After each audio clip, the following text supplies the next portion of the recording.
انہوں نے خبر دی کہ جب ان کے والد شہید ہوئے تو ایک یہودی کا 30 وسق قرض اپنے اوپر چھوڑ گئے۔ جابر رضی اللہ عنہ نے اس سے مہلت مانگی لیکن وہ نہیں مانا۔ پھر جابر رضی اللہ عنہ حضرت صلی اللہ علیہ وسلم کی خدمت میں حاضر ہوئے تاکہ آپ صلی اللہ علیہ وسلم اس یہودی ابو شہم سے مہلت دینے کی سفارش کر دیں۔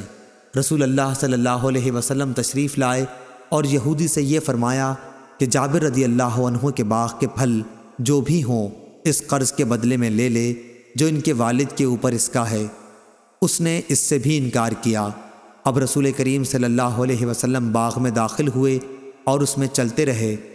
پھر جابر رضی اللہ عنہ سے آپ نے فرمایا کہ باغ کا پھل توڑ کے اس کا قرض ادا کرو۔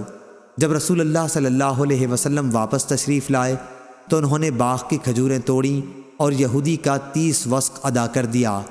17 وسق اس میں سے بچ بھی رہا۔ جابر رضی اللہ عنہ آپ صلی اللہ علیہ وسلم کی خدمت میں حاضر ہوئے تاکہ آپ کو بھی یہ اطلاع دیں۔